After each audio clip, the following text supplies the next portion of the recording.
chose promise chose due ñoo la ko waxoon dinañ ci indi ay leeral wax ci li nga xam ne nag mooy problème offensif yi nga xam ne nemeeku nañ ko ci équipe nationale du Sénégal notamment njàngat bi ñu def ci jongante bi amoon diggante ak Rwanda waxoon naa dañuy jël suñu temps def également analyse technico-tactique comme je dis duñu ay entraîneur dañuy joxe suñu xalaat ku nekk également joxe ci gis-gisam mais d'abord dañuy wax félicitations également à Abli Gassama meilleur joueur du mois de mai du côté du Casa Sport donc joueur la boo xam ne il a été déterminant ci saakaru Casa Sport bi donc aujourd'hui aussi donc on lui dit félicitations football local bi aussi di ko promouvoir baax na ki nga xam ne mooy donc Thomas Partey xam ngeen ne dafa tuub Thomas Partey léegi changé na turam Yakubu la tudd Yakubu en hommage au prophète Yacoub mooy tur bi donc ki nga xam ne mooy Thomas Partey gannaaw ba mu tuubee léegi maintenant Yacoub daal dañ koy woowee loolu daal la changé daal di koy def turam. Du côté de Marca dafa def entretien waxoon naa leen ko ak ki nga xam ne nag moom mooy donc Anthony Rudiger mi nga xam ne nag moom wax na donc fierté bi mu am pour jouer ci li nga xam ne mooy Real de Madrid ak aussi nee na tey dafa nekk ci étape bu déterminante ci li nga xam ne étape bu déterminant plutôt ci jaar-jaaram ci wàllum carrière am aussi donc maillot bi mooy nekk maillot extérieur bu waa Real de Madrid saison bii di ñëw donc la Casablanca bi nga xam ne gars yi actuellement ñoom ñi ngi waajal seen saison def seen i recrutement yu baax donc Real donc déwén moom bu ñu yokkee renforcer seen attaque bi ce sera également une équipe très difficile à battre pendant ce temps également Footy Headlines gars yi ñoom génn nañ li nga xam mooy fiitu maillot FC Barcelone bi ñuy sol déwén à l'extérieur donc bu ñu déplacé wu maillot bi mooy deuxième maillot bu waa FC Barcelone Footy Headlines nag ñoom ñoo ko daal di fësal nekk maillot bu rafet ci sama gis-gis xaw ma nag gars yi luñ ci xalaat aussi pendant ce temps aussi ki nga xam ne mooy donc l'agent de Thomas de l'anglais plutôt agent anglais donc moom indi na li nga xam ne mooy benn proposition bu jógee gars yi ca Portugal pour ñëw jënd ki nga xam ne mooy donc l'anglais bi nga xam ne donc fi mu ne nii Barça da cee bëgg a débarrassé wu donc Jorge Mendes indi na proposition teg ko ci table waa FC Barcelone ñi nag di waa donc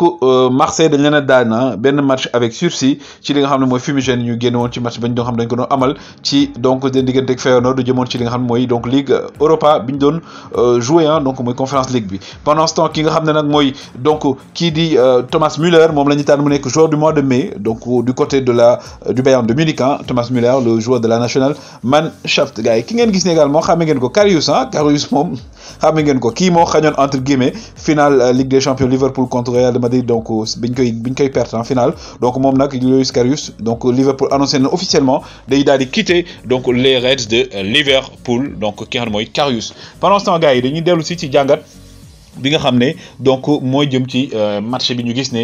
ñii di équipe nationale du Sénégal amoon nañ torof contre équipe bii di Rwanda nekk match boo xam ne aujourd'hui gisoon nañu aussi face au Rwanda donc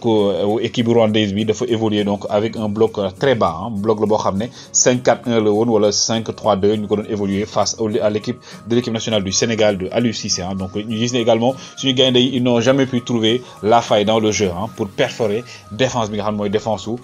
de zone bi nga xam ne waa Rwanda defoon nañ ko léegi lañuy jàng mooy lan moo doxul woon ci loolu noonu également ak aussi lan mooy souci bi nga xam ne mooy animation offensive bu équipe nationale du Sénégal ban jàngat lañ ci mën a def gars yi donc bu ñu def également benn jàngat boo xam ne comme je dis encore une fois c'est subjectif ñun la concerné wu Aliou Cissé ku nekk sa gis nga ci am donc dañuy wax ne aujourd'hui donc li ñu mën a wax rek mooy un peu ñu anticiper ci difficulté yi nga xam ne jàpp nañ ne Sénégal moom la am et que tey moom moo nekk également aspect technique yoo xam ne tey mën nañ ko mën a développer pour Sénégal mën a aussi trouver solution par rapport ak ça donc Pape Matar Sarr également dañu mën a wax mooy que ne par rapport au match bi mu def keroog même si il a fait un match correct il n'a pas compris son rôle offensif sans ballon donc rôle offensif sans ballon bi nga xam ne jeu sans ballon bi ñu xaar ci Pape Matar Sarr donc il n'a pas peut-être pas compris cela et aujourd'hui on sait qu'aujourd'hui que Sénégal face à une défense à 5 day am problème pour daal di bouger défense boobu parce que également défense en 5 gars yi dafay nekk jeu boo xam équipe boo xam ne pour nga def loo leen mouvement gën leen a fissurer mën a am également occasion de but dina xaw a metti parce que ce sont des joueurs yoo xam ne et des équipes yoo xam ne surtout mouvement sans ballon yi mooy mën a permettre un peu nga désaxer leen nga mën a également ubbi li nga xam ne mooy seen bloc bi bëgg a perforer mën a am but donc on a vu que ne avec le Sénégal c'est ce qui a manqué donc également on a vu que aussi également sur deux séquences yi donc ki nga xam ne mooy Sabaly donc on a vu que Sabaly a offert de la largeur également à nos joueurs pour recevoir dans l'espace des ballons mais aussi son intérieur donc rôle bi nga xam ne waroon na jouer jeu intérieur bi pour fixer et mobiliser également li nga xam ne mooy attention piston bi nga xam ne moo war a jouer ci position boobu noonu notamment Pape Matar Sarr il ne l'a jamais quasiment fait donc Pape Matar Sarr donc il était plus souvent dans le rôle défensif on a vu que le Sénégal est trop dépendant également du jeu donc de Sadio dépendance la ñu am donc aujourd'hui Pape Matar Sarr dans le match contre le Rwanda notamment premier mi-temps bi il était soit très bas soit également il était loin du rôle de piston bi nga xamné mom la ki di Sabaly di jouer et que pour un peu offrir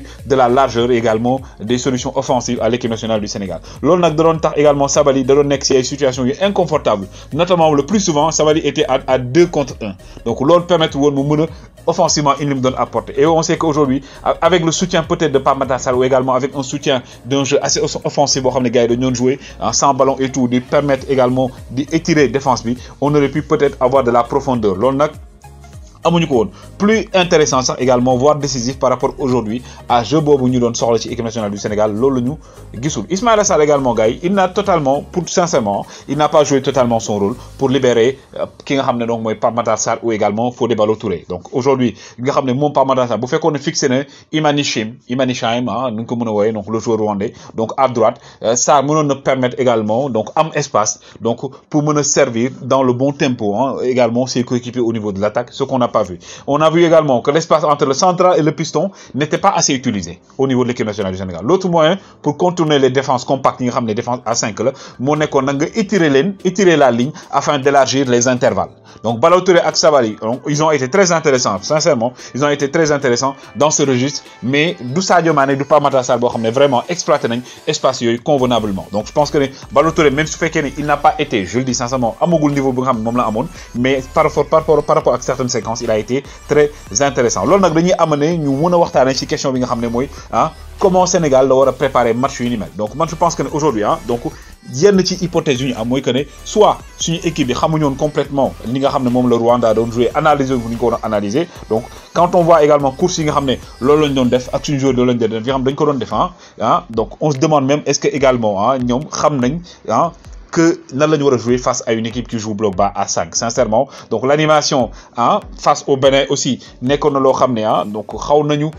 poser problème parce que ñii di Bénin dañoo refuser le jeu, et ba ñu refuser jeu bi xaw nañu poser benn problème. On a voulu également refaire le match contre le Bénin alors que le contexte bi c'était complètement différent. Bénin dafa ñëw avec des certitudes, ñëw également di jouer contre attaque pour génn jouer, mais ñi nga xam ne Rwanda dañoo ñëwoon pour jël match nul minimum et que le Sénégal n'a pas pu faire face à cela. En tout cas gars yi li ñu wax aujourd'hui mooy nan ngeen gisee animation offensive bu équipe nationale du Sénégal. Aujourd'hui la ngeen jàpp ne moom la ñu war a gën a yokk, et parce que comme je dis donc coupe du monde bi ak li nga xam ne coupe d'Afrique bokkul, parce que coupe d'Afrique Sénégal dafa nekk équipe boo xam ne mooy un peu au-dessus des autres équipes. Donc équipe dañuy jouer bloc bas. Au niveau de la coupe du monde les données vont changer parce que Sénégal équipe yi dajel soit ñoom ñooy gën a dominer sax parfois match yu gën a bëri ñoom ñooy gën a dominer, mais aussi Sadio dépendance bi, comment régler ce problème sur le plan offensif dinañ ci defaat jàngat. Pourquoi aujourd'hui nos attaquants ne parviennent pas à évoluer dans le système de Aliou Cissé? Est-ce que c'est le système qui fait défaut, ou est-ce que ce sont les défenseurs, plutôt les attaquants eux-mêmes qui n'ont pas compris? L'animation offensive également du Sénégal face au bloc bas, quelle est la solution? Comme je dis aujourd'hui, ce que l'on a vu sincèrement par rapport au match, l'utilisation des espaces, le jeu ou la compréhension du jeu peut-être face à des équipes qui jouent au bloc bas pose défaut. Gars yi wéy leen di like, wéy leen di abonné, jaa ngeen jëf.